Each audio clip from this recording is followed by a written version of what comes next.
Many people have problems with art and not with reality. So why is art different? It's pretty simple, right? This is knowledge, this is thinking, this is thought. Yeah, it does something strange with your head. Welcome to the Undergang Armchair. Bring it. Welcome to the Undergang Armchair. My name is Ando. Today, we are terribly excited to bring you an, actually, for once, well-timed conversation with the wonderful Jonas Liveröd. That's my attempt at Swedish. Jonas Liveröd. This one has been a while coming, but it actually fits perfectly now, because already here on Friday, April 20th, he has a solo show opening at the great Steinsland Berliner Gallery in Stockholm. So, as awesome as this conversation we're about to play for you is, it's always better to go and see the work in real time and space. So if you're anywhere near Stockholm, then I suggest you go see the show. As a bonus, while you're there, you can also have a chat with Jonas, who's just a really sweet and open-hearted fellow.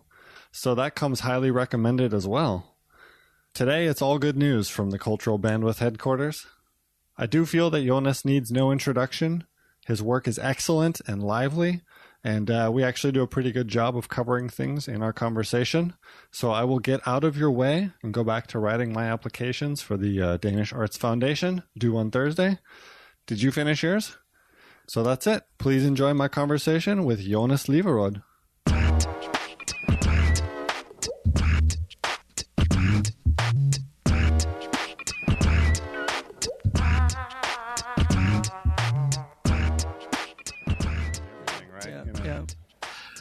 I just want to bring up two things here before anything else. Sure. First of all, just before I arrived here, so we're at Glyptoteket, which is like, I'm honored and bloody, it's joyful to be here and having this conversation. This is one of my favorite places in Copenhagen.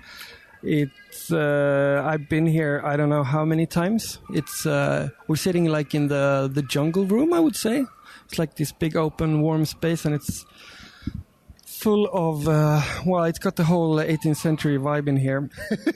It does, no? Yeah, absolutely. It's got anyway. The rich brewer money vibe. Yeah, exactly. There you go. But kids, there's also a bunch of really lovely sculpture here, and the rooms are just amazing to walk through. So please, I'm trying to support and promote the Glyptoteket to all you people. But I wanted to, before I arrived here, I was talking to a friend of mine. She called and I said I'm in Copenhagen. And she said, oh, my only memory of the train station in Copenhagen is that I saw a dove explode. Exactly. That story warrants a little more information. Yeah. Exactly. So that's where we're coming. So and then we had a little discussion on it takes about from the Copenhagen Central Station to Glyptoteket. It takes maybe 7 minutes. So we tried during these 7 minutes to find out how the hell did the dove explode. We know there's near train lines, there's very heavy electricity. True, but birds don't tend to be affected by it because they're not touching anything else. Exactly. So she was thinking that this dove must have been in contact with another dove which had somehow was connected to the ground. Right, touching some metal or something. This is we had no clue. But was it on the tracks? So she says suddenly she was there for some reason, and suddenly she heard an explosion behind her, and there were all these feathers and smoke coming, and basically it did not fry, it exploded. She was very clear on that. Do you know anything about this? I think the mystery actually deepens only because when I was, let's say, 12, you know how boys at 12, all kids, but especially boys, have a tendency to be a little bit evil? They play with the dark side, let's say. No, I was wild but not evil. I know all you others were. I was the sweetest kid in town. Well, I wasn't also. I was not one of the people who was fascinated by being mean to animals, but there were those kids. You pulled the legs off butterflies and things like that? That's terrible. But a friend of mine told me that if you give Pepto-Bismol to a bird, which is the anti-acid foaming kind of thing, or Alka-Seltzer, I don't remember which one. If you somehow get that into a bird, they will explode. Oh, really? Now, this doesn't sound true to me. As an adult, I'm going to go ahead and say this doesn't sound true. Petra, I hope you're listening to this. Alka-Seltzer might have done the trick. So if there was a 12-year-old running away really fast during this bird explosion. Terribly nasty Danish kid. Well, yeah, kids at 12 are really nasty in general. I remember certain kids really, like, if you think back about it, it was fairly psychopathic shit they were doing. Yeah. And it was terrifying. I remember being that age, too, and being like, what the fuck are these kids doing? Yeah. But you're not old enough to know to be like, hey, you asshole. You know, you're trying to figure out, like, is this what people do? Like, what's going on here? Or you run home and cry. That too. You sit in the corner and cry because you caught this wonderful butterfly, and then you show it to the neighbor's kid, and he says, "Aha!" and he pulls off the legs and walks away. Yeah, I remember a kid too. He liked to wrap his cat in a blanket and swing it around, and it didn't hurt the cat, but the cat didn't think it was very nice. No. We can't go any further into this. Yeah, it's going to go down a rabbit hole. But anyways, exploding birds, the mystery deepens. So if we had a live call-in show, I'd say call in now with your exploding bird stories. But this could turn into a competition. I might actually, if I can get around to it, I'll make a competition. The one with the best answers might win a surprise gift sent anywhere in the world from Liveröd land. That if is you have huge. a good hypothesis on the exploding dove. All right, where are they going to send the answer to you or to me or to both? Generally, just, smoke puffs. You have to send the answer by pigeon. By pigeon, naturally. And if you don't have any pigeons, you can take a pheasant. It's okay with a crow or anything else as well. And while we're going off on these tangents, I have another tangent. I just saw a book of all photography done by pigeons. Really? In 1905, I think it was, a guy patented a pigeon camera, and it was used extensively for a number of years as a spying tool until other technology overtook it. But there was a short period in which the pigeon camera was a top-of-the-line spy and surveying tool. It's a drone? Yeah, essentially. But a smart drone? It's a drone that... the thinking drone? Exactly. And, pigeons are eminently trainable, so...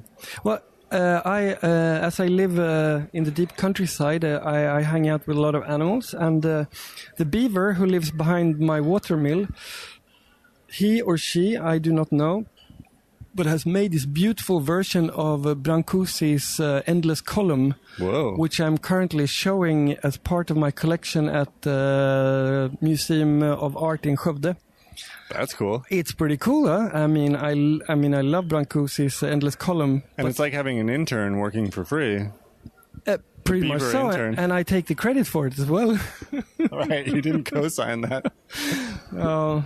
So I think a good place also to start here, before if I can get a word in here, we've actually met before. We've met before? Oh, man. But it's many years ago, and it's not really, we didn't really meet. This. But I worked at the big frame shop here in town. Wow, and with Klaus Grohe? Exactly. I worked there for 10 years. So I believe I've framed some of your drawings. Wow, this is amazing. I love this place. And Klaus Grohe, he felt like Big Papa Bear. He just take you like into your arms. You just want to go there and be around him. I think it's one of the best frame shops in the world. Yeah. Top 20, it's got to be. And I loved working there, but I framed some of your huge drawings. Yeah. And there's a good and a bad thing about working in a place like that. Yeah. And that is perfectly illustrated in your case, because I saw a lot of work I maybe would not see otherwise, but I only saw the work that got framed. Yeah. So as soon as we get in contact and I start looking at your website, I realize there's way more shit going on than just those drawings. Exactly. So I had you down as a drawer.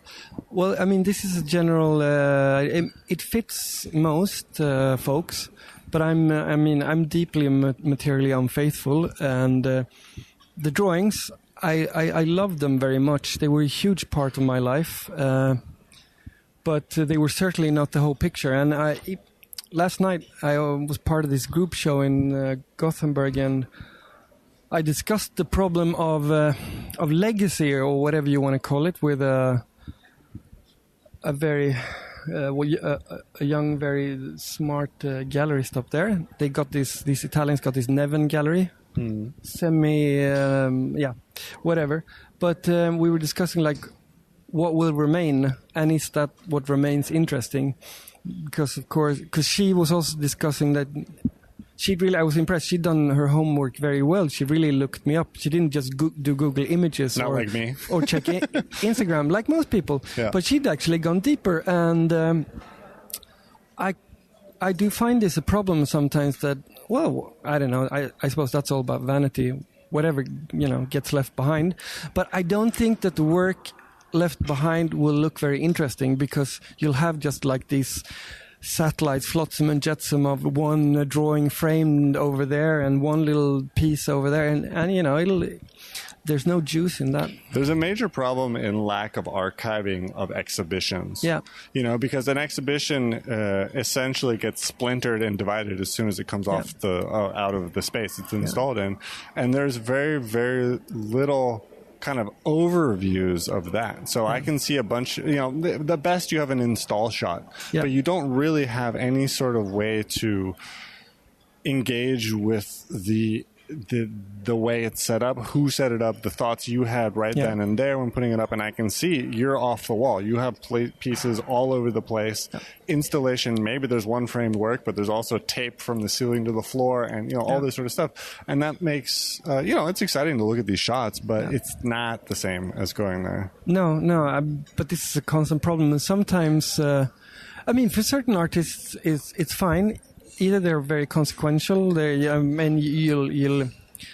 a very defined line of work, and it's not a problem. You can see 3 of their pieces, and you will comprehend the Jeff Walls of us. More or less, I suppose, and that's all right. And some people's works. I'm just jolly happy I'm not a sound artist, at least I make stuff which you can take photos of, so I shouldn't complain too much. And you can take home. And you can take. Certainly, not all of them, but some for sure, definitely. To some degree or another. Yeah, no, but I consider myself these days a maker of things. But did you start out in 2 dimensions? Did you start out with drawing and painting, and that was it? Yeah, so on the way down here from wherever I came from, I've been listening to your podcast to listen to how you do your. Conversations, I would rather call them, because you certainly take a big part in them, which I really enjoy. And you constantly get onto Tal Eres or Johan Furåker's back about what they were doing as kids and how they started. It's very hard, and I thought about this one. How did one start with anything, really? And it seems to me like it's like you don't stop. We all start kind of the same way. It's just some people don't really stop. True that. I have to say that I had that flaky moment between, I'd say maybe 11 and 14, 15, when both reading as well as drawing and making things really went down. And I think that's the moment when most people stop. But then I wouldn't say I didn't stop totally, but it went down, and then I sort of took it up again. And then it really took off like when I was a teenager. But that's the moment I'm interested in. What was it that caused it to come back? Yeah. Because that's the thing. Like, I actually lost it until I was about 20. Yeah. I started late again. Yeah. And the only reason I started again essentially was because I went to a very good public school that had a lot of arts programs. Great. And I realized pretty quickly that I was not going to go down a math, science, any of those routes. No. So while casting about for things, it actually came in through ceramics. I started doing ceramics again and was like, I remember making this stuff. Yeah. It's very nice. Yeah. I hear you. I think like there's a moment which I have a great relation to my mom. She's been a big support and influence. She shout out to your mom. Big shout out to my mom. Always big shout outs to my mom. But she's not. She doesn't come from art. She has no original relation to art. Yes, she was an academic, and yes, she was reading tons. But there was no visual knowledge in that sense in the family. But she supported these things, and she said pretty early on that she had been talking to a friend of hers and looking at me, and this friend said like, "I feel so sorry for Jonas. It's like his brothers, Jesper and Jerk. They can do pretty much anything in their life. They could turn into whatever, but Jonas can only become an artist, and that's so hard." And it's like they're looking at this little kid who's like sitting there who doesn't know him. Poor devil. Yeah, and no, but it was really, and I thought it was really a heartfelt thing to like think, because there's no choice for that guy. Right, and they were genuinely concerned. Yeah, I mean, I'm not gonna say that a potential god pointed his or her golden finger at me and said, "Thou shall make art." No, you can always change. But sure, the tendencies have been pushing in that direction all my life. Yeah. Well, I think that we do get subtle messages throughout our life that it's probably not a good idea to continue with art. No.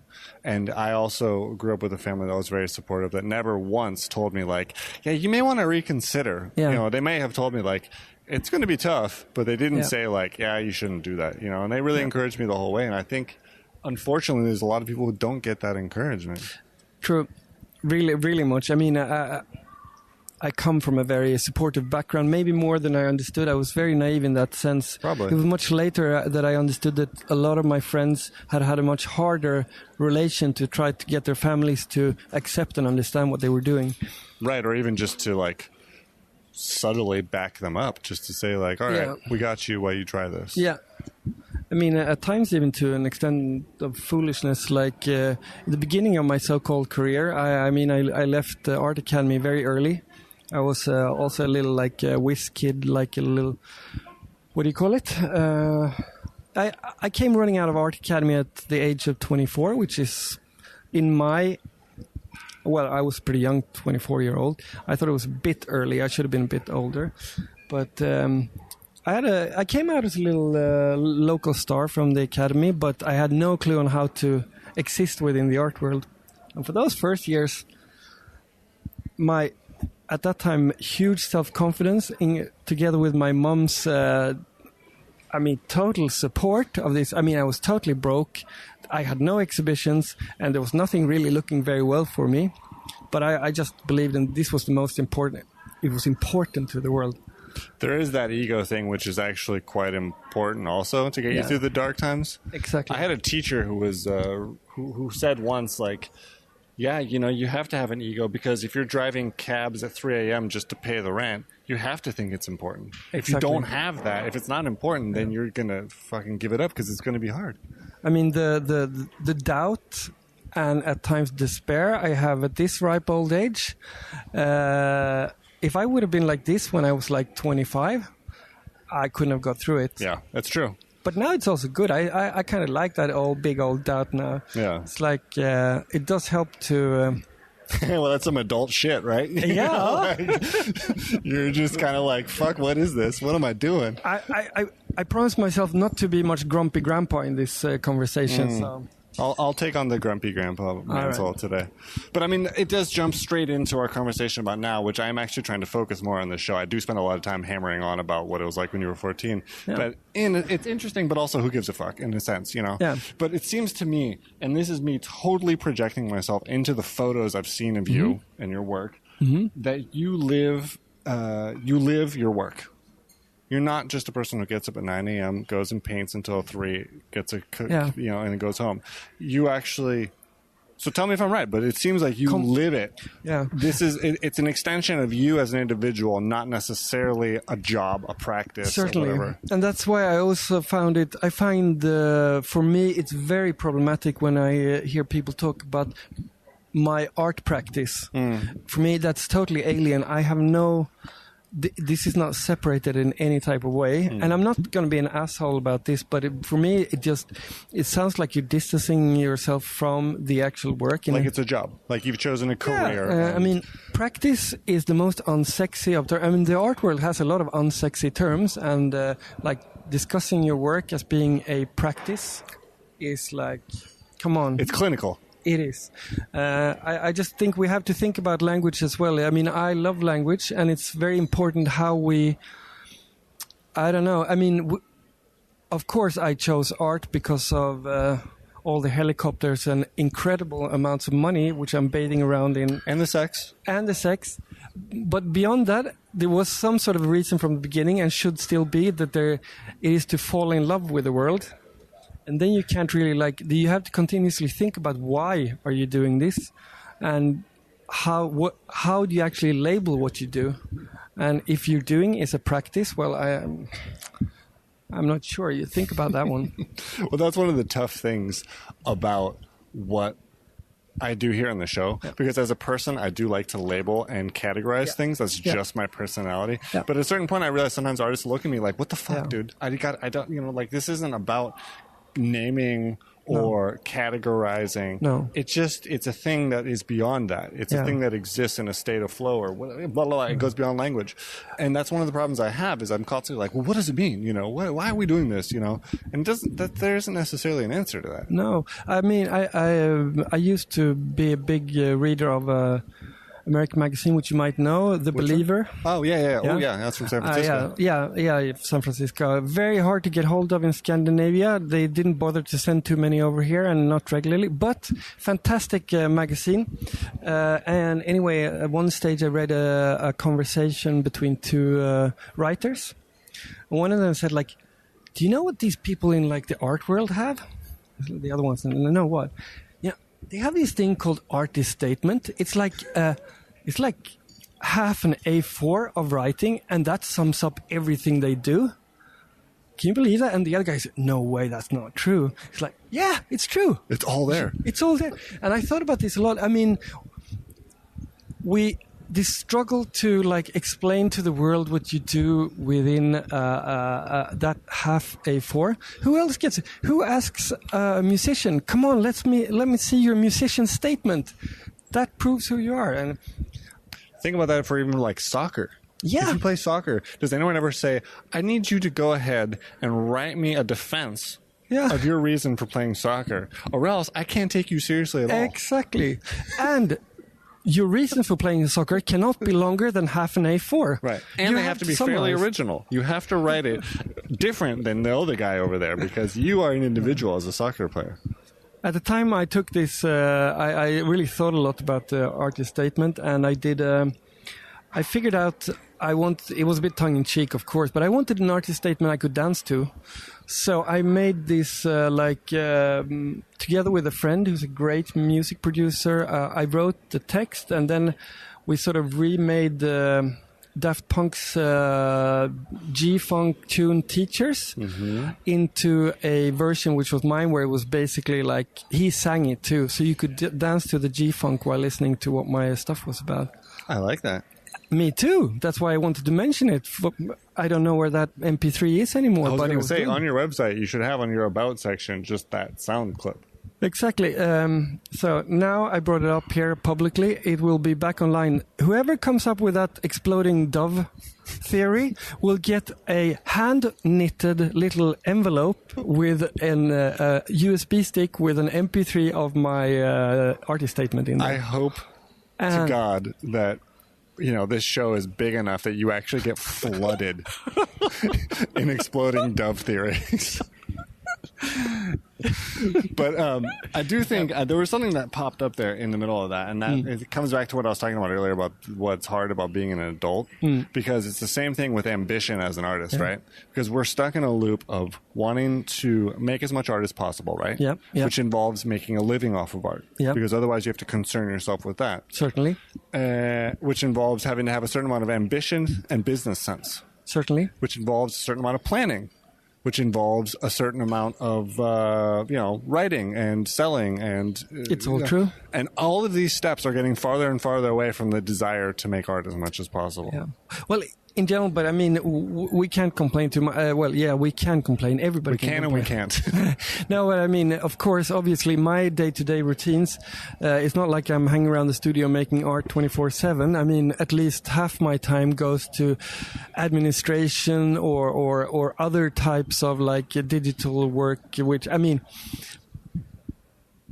not everyone understands the major part of an contemporary artist's life is not like hang around the studio drinking red wine and checking out the beaver making your works, although that does happen.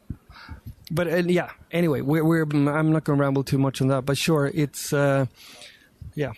hard, and that's the thing I'm struggling with right now, is figuring out, because I'm not in any sort of position where I can financially rely on art making. No. So I'm in that phase too, where you're constantly kind of like trying to, for lack of a better word, hustle. To try to like figure out how can I have the most amount of time to do this, and how much time should I invest in other financial means how much am I willing to give up today Yep. to maybe get back tomorrow? Sure. I mean, it's what I used to call my cowboy economy. Now I'm doing fairly well financially. I mean, compared to artists. Helicopters. Lots of helicopters. No, but I mean, sure, if you take any other business, I mean, I don't have... but I'm doing okay with money. But in the past, people always ask me how I survived. It was very hard to tell them because it was this really patchy You're like, thing. I don't really know how it works. It just somehow works. Because I was like patching things together into this, and it was really hard to explain. It's like, I'm not trying to be secretive or romantic here. I just don't know exactly how it works. Yeah. It just, and of course that desperation is not, it's a hard thing. I don't really, there's nothing romantic about worrying about the rent. Yeah, and like in a weird way, I think it appears that you, at some point, let's just say you're Frank Gehry, right? You're a millionaire now. That sometimes you start romanticizing the chaos, and and that's part of remembering that, like, right now is now. And this is, like, I can't really count on tomorrow. Yeah. So, we're here to make art right now because that's what we want to do, and have the incredible privilege to be able to in some way. Sure. And then maybe not overthink it. But these are the kind of things that just keep coming up to me as a somewhat adult human being. Yeah.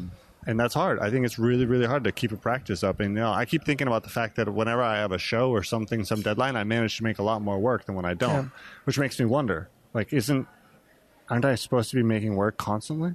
Yeah. Regardless of deadlines? Wasn't that the point to get out of the world of deadlines? Somehow, yeah. I mean, although I don't know, I'm guessing you have tons of deadlines as well. I certainly have like a bunch of deadlines.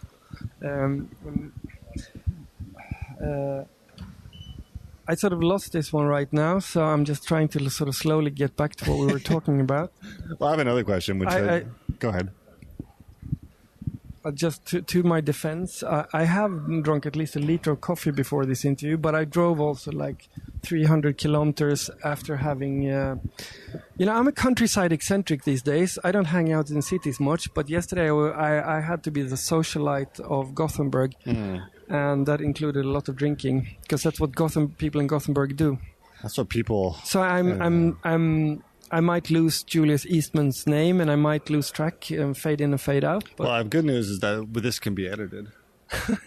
In worst case. But I have to say that I really appreciate also from the interview with you on the excellent Swedish pod Danielsson and Karlsson. Shout out to Jenny Danielsson and Oscar. Woo, whoop. Yep, Oscar. Yeah. No, but you were talking about that you do not edit, and I really love that. I love when the mistakes and the hums and when you get lost in thought, these are like when you sound too much like it's all smoothed out into a smart conversation, you still lose the intimacy of it.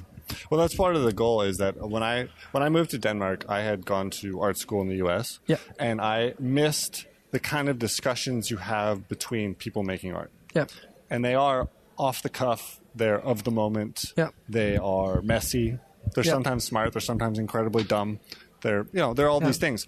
And that's what I kind of wanted to do here. Yeah. Because artists are constantly being boxed by people who are writing these A4 statements, as we just spoke about, but also just interviews. The smart people have taken over a lot of the discourse about art. And there's a lot of smart artists, but we're not all smart in that sense. No, and there's a certain amount of confusion about smartness. I will, without arrogance, say that I'm a pretty smart guy. I'm thereby not saying that I have to make smart art pieces all the time. I mean, art is not defined by being smart. Also, I have to be clear about this. The Danes have understood this. The Swedes still have an issue with a sense of humor, confusing it with dumbness.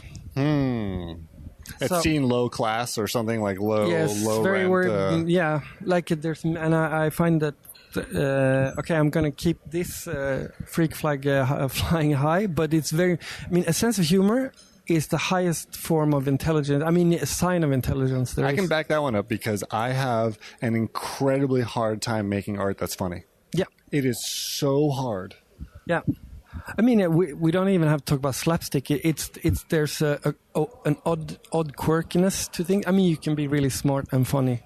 It's hard, yeah. Well, it's like a lot of comedians are some of the smartest people we know. All right, some of the most. I just have to take one of my newest Easter anecdotes. Let's hear it. So yesterday I was in Gothenburg before this show, and I met with a friend, painter Oskar Nilsson, which I'm also going to write about his work for a little publication. And we went to have lunch at this local Hare Krishna place, Govindas. I haven't been eating one of those Govindas since the 90s, so it was like, well, this is exciting. What's it like in Govindas in 2018? Hare Krishna. Hare Krishna. Anyways, these two dudes, Krishna dudes, were handing out the food, and then one of them was I guess he was off work or whatever, so he said like, well, I'm off, happy Easter. And I just jumped at it. It's like, what? Krishna, happy Easter? And the other guy says, see you on Monday. And the first one says, Inshallah. And then they both giggle. And I'm like, hold on, wait, did you just make a faith joke there? Interfacial joke? And did you hear that? Hare Krishna has a sense of humor in 2018. That's good. Big up that. Big up. Because they were famously, at least in the 90s, not very unfunny. A little too serious. They were super sweet and all that, but totally without sense of humor. Was the food good? Yeah, yes, it was good. It was good. I like vegetarian food and vegan food. Yeah, definitely. I've been a veggie head since I was 17, so it's been a few years now. But at times, I'm not big on some of those like Krishna lentil porridges thingy-majiggis, but these were good. Yeah. Tell me, I was curious earlier about if you live alone. Because you mentioned that you are out in the country and then you have time and stuff. Do you have other responsibilities to cohabitation? No. This is my living situation. So I kind of I live alone. I live with a cat. I'm crazy cat lady basically. Now, but it was very important. Before I found this place I live, what I call my kingdom. It's an old water mill from the mid 1854.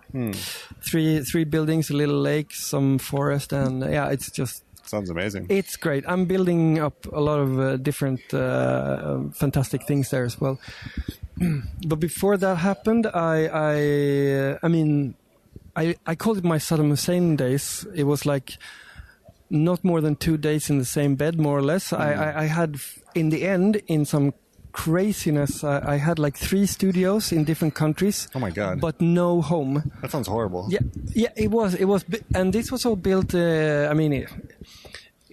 people would ask where I lived, and I would make that up because if I said I don't live anywhere, people got really panicked about it.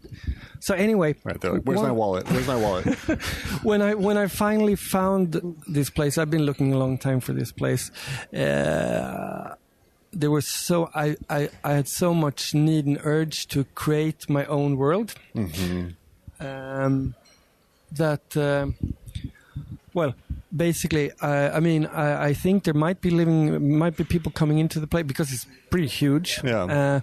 But to start off with, I had to do everything by myself. I had to like every little detail. And I'm a big fan of details.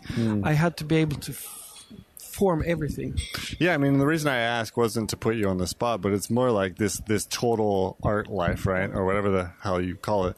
And how much you're dedicated to that. If you actually have to get away, if you have to run away to build your own kingdom, as you say, or whether it just is just the right thing, or, how that all fits No, but together. I'm in a very privileged position in the sense that I have a kid, but she's grown up now. I had a kid very early on in life. And I luckily make enough money to not have to be in a specific place for to be able to have a salary. And my relations with either family or love is not either like put in one place. So basically I could go anywhere I want. That's the dream, right? It's good, yeah, of course. And that was part of why it took so long to find this place, because if you could go anywhere, well, where do you stop then, So maybe here or maybe there. But yeah, I'm very much, if you look at it from yeah, I'm living that total arty. I mean, it's ridiculous, really. I mean, I know, but I walk around there like some goddamn. Does it feel right? Yeah. I mean, it's really cheesy, but the house, the place, is called in Swedish Kärleken. It's because it's a love affair. It's like this house has been waiting for me, and finally I came there, and our relation is just it's immense, it's intense, and I travel quite a lot for work. But now, I mean, and I love traveling, and I mean, I'm sitting here in Glyptoteket talking to a guy on a microphone. You know, it's fantastic. You drove 300 kilometers. I drove 300 kilometers. Had to drink with the Gothenburgians. I think you might win the award for longest travel to come on the show. But I mean, I always go back. I know there's my safe haven, like my kingdom. Right. And that's important, I guess, because that's the kind of thing I'm trying to build right now, and it takes a long time. I bet, yeah. But I mean, it's I'm not sure how it works, but it's harder in a city as well. Because you have to relate, of course, to people being closer to you and space being more expensive, etc., etc. Yeah, there's a lot more pressure for space here in that sense. Yeah. You know, you look like a guy like Talar, who was on the show. Yeah. He has the Dream Studio, right? Yeah. It's enormous. It's in the middle of town. It's beautiful. Yeah. But he's fucking Talar. Yeah. Yes, you know, there's not a lot of Talars, like, exactly. You know, and it's maybe not totally realistic to aim for that. Exactly. You know, it's more about day to day right now, really. Yeah. But I mean, I feel like we're not actually talking about your work, which is a hard thing to talk about, right? Yeah. Because well, where we came from, I just want to say that part of the reason it took us a long time to actually meet, we were sort of blind dated by Jeanette Steinsland, a fantastic woman, and also my gallery. She's so sweet. Yeah, up in Stockholm. She sent this mutual email and said, you two have to meet. And then we really wanted to meet, but we didn't really get around to it. And you had a kid, and I had a house, and God knows what else happened. But and hats off to you for actually working at it. You were good. You sent emails every couple of months to say, hey. Yeah. So, what part of why we're here now, maybe you don't even remember, but it is also because I'm opening a show at Jeanette's gallery on the 20th of April, which is like it's the big thing in my life right now. I had forgotten. That is correct. Yeah. It's no worries, but timing. I thought it was a good timing to just have a chit chat about things, because it's really all my frustration, love, ecstasy and desperation is at this moment very much like concentrated to this show at. So which one of those is on top right now? See, I've been thinking about my neighbor thought I was really moany because I was okay. I'm constantly thinking about these two pieces which I fucked up, and I don't know how to sort it out. To unfuck them? To unfuck them. It's a total fucking clusterfuck. Fuck. But and the thing is, I think those pieces are important. I mean, I make more or less important. I mean, it's not like every piece is... A piece might be wonderful, but not important. But then there are the important pieces. Do you mean important or successful? No, important as in it might matter in a longer... in a scope, like this might be a central point in my taking a step in what I do. I mean, I constantly explore all these materials and go in different directions, but then once in a while I feel could be a really important part of what will develop me into the next step. It feels like it's a step that means something. Yeah. And these are that, but they are not working out. I'm trying to come to... Part of me just wants to turn the car around and drive home, and like... Last night when I was a bit drunk, I actually thought about taking my chainsaw and sawing them into two pieces. I thought maybe that's the way to work them out. And so it's really in there. It's in your head right now. It's really all over. But now I'm also trying to come to terms with maybe I will have to not include them in the show, because usually when things take why don't you give them to the beaver? You mean my assistant? Yeah. Let him or her have a go at it. Yeah. No, that's not a bad idea. Or something that represents the beaver, or something like that.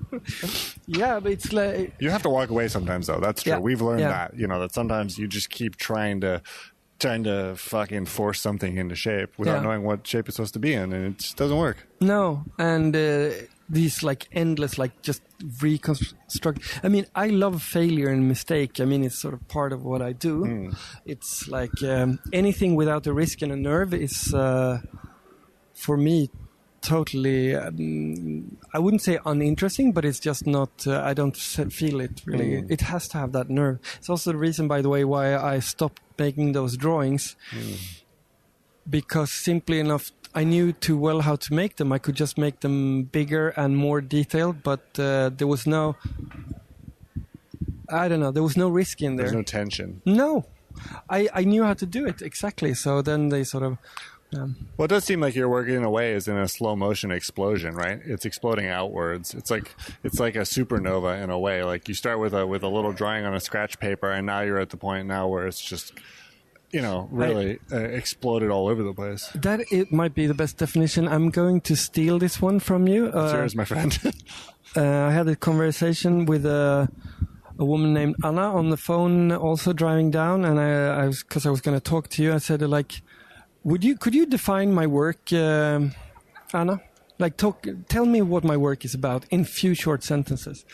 And she ended up like talking for 7.5 minutes, and it's like, that is not 2 sentences. We're trained to do that, though. Yeah. To her defense, that is what we're told to do constantly. But Anna, slow motion explosion. I think it even rhymes. It's fantastic. Thank you. You're welcome. Yeah. So what's up with the show? I mean, okay, what are you trying to do here? Let's break it down in terms of this. Yeah. You get a phone call from our favorite gallerist, and she says to you, Jonas, it's time. You haven't had a show since, check this out, 2014. At the gallery, yeah. It's time for you to have a show. And since you did your homework. I looked a little bit. Yeah. And since I'm such an awesome gallerist, I'm not going to tell you at all what to do. I'm just going to give you a date, and then you go for it. What do you think? Well, like, what happens then? What are you going through? Do you have pieces ready to go, or are you starting from nothing? Usually, I always make. I mean, I work in highs and lows. I make also like a lot of shows. Some very ambitious and huge, and some just tiny little things in like around the corner place. But I always have to put a lot of energy into it. It doesn't matter if it's big or small, because those times when I will try to do it with nonchalance and laziness, I mean, just whatever, this is okay. Those are the moments when, I really regret. The only regrets, really. But for this one, I mean, she came. I mean, she's a great. She's not only a great gallerist. She's also like. On a personal level, also, she's a very loyal, I would say, friend. So, and she came down to my place and hung out for 24 hours, and we discussed the work and what we wanted to do and what our aims and hopes were.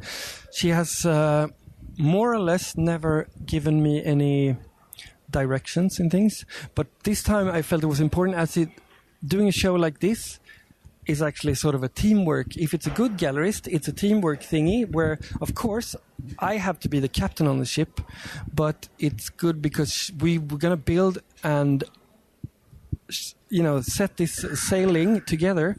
So therefore, I wanted her to talk about what she thought, and I wanted us to sort of do it together, basically. Well, this is where the rubber hits the road when you talk about gallerists supporting and developing artists. Yeah.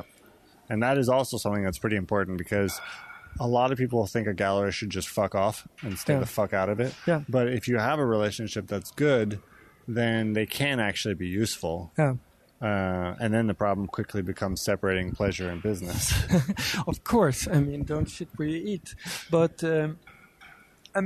this depends really on, of course. I mean, gallerists are the hardest ones out there.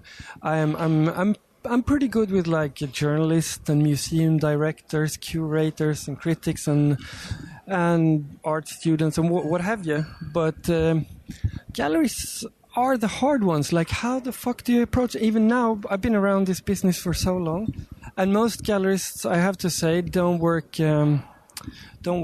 very hard with or for artists within the gallery. There are very few exceptions where I have been truly feeling that this is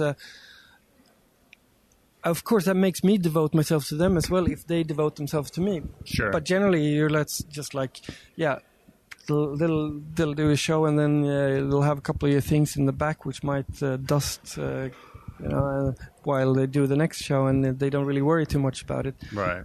Well, it seems like most galleries focus on one or two artists at a time, and everyone else is just kind of like a place filler. Yeah. But I mean, this is also something which has to be. It's very hard as an artist. Whether it doesn't matter whether you're just like straight out of art academy or if you've been around for 20 years, you are always in a weaker position towards the gallery. Right, especially starting out because you're so desperate for some sort of traction. I wouldn't say that. Even the ones who've been around for a while and generally look successful, but you're always like nervous that what if I do a bad show, or what if I don't? Yeah, what if I don't sell? What if it goes really bad? Maybe I'll be dropped by a gallery, and there are not so many galleries around, and who's going to take care of me then? Well, usually you have to take care of yourself. That's generally what I did as a one-man band, but. And it's a power position which I think it's important to bring to light, because also I noticed a lot of gallerists might not even understand that they act badly towards their artists, because the artists are too scared to say anything about the situation because they're worried about the. So it's a hard thing. It's complicated. And running a gallery is no easy feat either. There's a lot of survival tactics that need to happen in order to get anywhere. No, yeah, I'm not saying that they're all like a bunch of greedy fuckers sitting on top of their mountain of cash. It's nothing like that. No. Of course, it's really tough. There's a few of them like that, but not as many as you'd think. No, exactly. But I would hope it's hard enough to like navigate this sea of shit anyway. So I mean, it's I would say that something we have to do within the art world is to be more both generous and open. And I'm not saying like that we have to like give each other everything, but to help each other out, give advice, give the one. So, and this goes between artists, between students, between gallerists and curators. Let's help each other out. It's not a very big world. It's really not, and I can't really see how it hurts you. I occasionally, throughout my years of being here, I've developed somewhat of a network. Let's just say it that way. And occasionally, I'll like talk to someone and say, "Hey, you know what? I think you need to meet this person." Yeah. And they're always so like, "Oh my God, thank you so much." Yeah. I'm like, what do you mean? Like that's just they make sense to me to do this. Like I'm not actually really doing much to help you, to be honest. No. I see a connection. I'll just go ahead and do that. Yeah. And people are blown away. Yeah. And I guess there's a certain type of person who's very defensive about their contacts and their setup, but it doesn't seem like I need people to help me. I know I'm in a position where I need people to help me if I'm going to ever get anywhere. But I discussed this with some of my former students. I do guest lectures at a bunch of like art schools and things like that, and keep in touch with some of them as their development rolls on. And we discussed how is it now. Because I found in my generation there was sadly a lot of this like don't mention if you find out about a grant, keep that quiet. If you have too much of that shit. But this person he claimed that he experienced that artists in his generation were sharing quite a lot of things, and I hope that would be true. And also artists need each other because there is no union, there is no representation, there is no one out here looking out for us, really. So we have to look out for each other in that sense. Yeah, or we just like rent a big Russian mob with big... Do you have the phone number for that? Because I actually lost mine. My phone died, I dropped it in the harbor, and I don't have that phone number anymore. No, I tattooed it on my ass at the age of 4.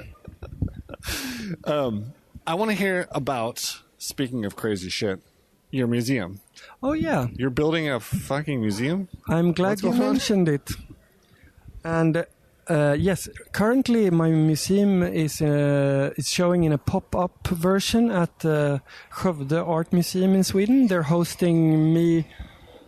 It just opened last week, actually. A sort of, a version, you could say. But I'm not finished yet. Like that kind of amateur builder visionary I am. I mean, everything takes longer than you think. Will you finish? Oh, for sure. No worries. I mean, you wouldn't imagine what I've done, but I am opening what I call also like it's a play of language and words, but it's called Den Liverödska Wunderkammaren, which of course there's no word Wunderkammare in Swedish, but it's from the German word Wunderkammer, right? Which I think means, is accepted in English. The wonder box, the box of wonders, or the cabinet of wonders. The Liverödian Wunderkammer would work well, but I think that it's kind of sloppily in Swedish that it goes into Wunderkammaren, which is you just made that up moment, which is part of the line between fact and fiction is very blurred here, and I love it. Yeah. So anyways, I have this constantly growing collection of for lack of a better word, oddities, or things that confound, astound, and confuse. So these are things you've picked up throughout the years and not wanted to get rid of. True. Yes, I am a huge collector. I'm a collector of many things, but the Liverödska Wunderkammaren is a sort of unsentimental contemporary cabinet of curiosities. The blog is nice. Thanks, man. I'm really happy about you checking into that one. I used the blog as some sort of it was a play. It's an exhibition of items, yes. Right? I mean, damn. Hey, listen to that. Dude, you do that as well. I thought that was just... I didn't think anybody looked in. Well, I know there's one or two, and there are people who write once in a while and say, like, this is the best thing out there on the blah-de-blah. But, of course, I know they are about 12 people a week or something. Aren't they amazing, those 12 people? Oh, I love them. So... But I mean, look, we all collect shit, right? Just there is a physical space. It's in the top floor of my mill, which I'm currently rebuilding into the... And you want to have a public come and look, right? It should definitely be public thing, but it's what we in Swedish call öppettider efter behag, which means opening times at my leisure, which means that's not quite what that means. That means after desire. Right? Yeah, sort of. Whatever. Whose desire it does not specify, though. We'll see. I mean, I love collecting. I love the stories of things and what they do to us. I mean, and I'm not too concerned with that little like the edge between fact and fiction. I love things which I do not understand myself as well. I mean, and I love to find things that I cannot categorize, that is hard to place. Those things need a space, and this is pretty much what it is. But if being that good old museum director, I can't have a day-to-day museum being open. I'll have it open to... It's going to be generous, and for those who ask, I will open. And you have a studio at home, I assume, so... Yeah. After Behag, or whatever you said. Yeah, then, exactly. Now I have a studio, and I'm also building an artist residency with its own apartment and its own guest studio. Hold on a second. Why are you doing so many things at once? Why aren't you just making art? Yeah. Why aren't you just making art? We can do another hour on that. Yeah. But okay, my short answer is because it enriches my life. Yeah.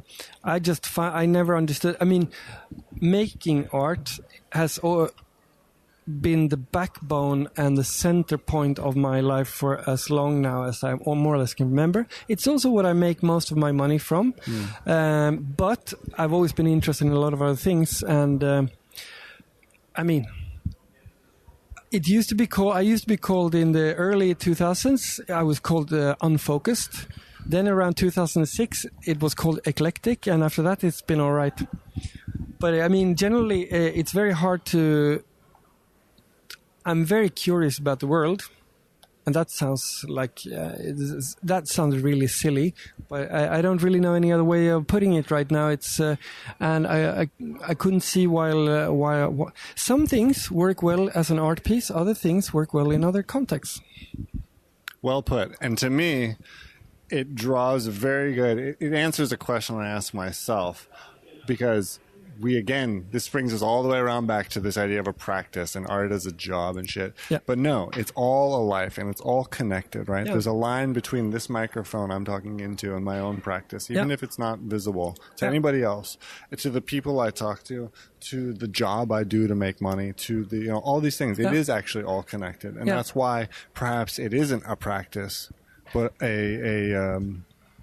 what is it? What's the word? I want to say style of life, but not really. Lifestyle sounds like the type of shoes I buy.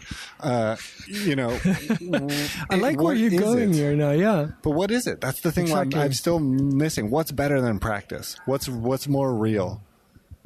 Yeah, I was looking into things like words.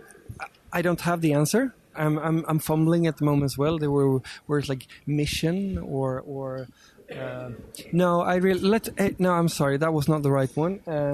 So this is the second competition of the evening. Folks of the world, will you help us actually verbalizing this? What are we up to?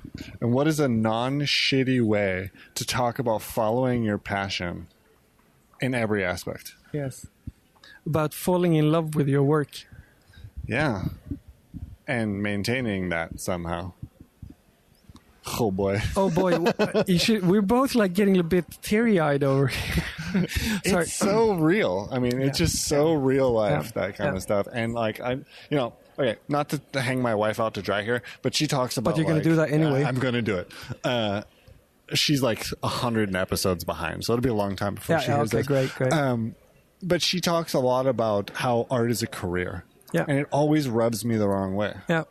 Because I'm always like, I don't know if it's an ego thing because I want to be more important than a banker or whatever the fuck, but I feel like it's more connected to the idea of being alive and the act of being alive than a career is. True. But then again, I have a lot of, throughout the years, I've met a lot of colleagues who struggle to make the stuff. They're not too happy when they make the stuff, and when they show it, they're not too happy about showing it, and there's not too many people seeing it, and they're also not making any money from it, and generally being fairly unhappy. But then just because you once stumbled through the door of an art school, it's suddenly like a sacred call from God. Right, and giving up is a terrible thing. So I just also want to make sure that we talk about this. I have on several occasions throughout this bumpy career considered leaving art. I mean, it's such a big, but you have to do it actively. You cannot passively leave art. You have to make an announcement. You have to throw a party, a divorce party. You do, but then I didn't up till now, but I really think that what you're supposed to do is to try to be as happy as possible, and maybe I don't know, whatever words you want to use, but it doesn't necessarily have to come through art. You can, if you're better off like dealing with gardening, I mean, go gardening. If you're happier building a museum of your oddities collection and finding more oddities, I don't mean you, I mean in general. Then that makes more sense. If you're into eating your own flesh, folks, go eat your own flesh. Absolutely. I couldn't agree more. As long as it's your own flesh or not. No, but it's true. And we do get twisted up. Like sometimes you lose sight of why you do this because of a goal you set. Yeah. And that is tough. Yeah. So you're the one in charge of this conversation. I am? Oh, shit. I was hoping for if anybody should still be like listening, and now after how long have we been talking? Like 45 minutes, I guess. Nope, an hour and 1 minute. Oh my we God! Have to wrap it up. Yeah, soon. We should wrap it up. I'm trying to do this as well. I mean, I love this one. I'm just like sort of soon gonna roll down here next to the palm tree, and like maybe we should have like a little drink next to us, and like put our sunglasses on and wave to the audience. Right. In this case, we have to start actually looking good. Yeah, exactly. But no, let's wrap it up with this. Yeah. You have a show the 19th of April. It's called the Faust Flip. The Faust Flip. And it's actually it's an orgy of textile madness. I'm going all textile on your ass. And I'm not going to make you explain that. I think people should just go see the show. Yeah, it's in Stockholm. It's in Stockholm. It's at the gallery called Steinsland Berliner, run by the duo Jakob Berliner and Jeanette Steinsland. Excellent folks. Love them. And well, I'm really hoping that I can live up to my own and their ambitions for this show. Here's to that. Cheers, man. Thank you so much for coming on the show. Thanks a lot.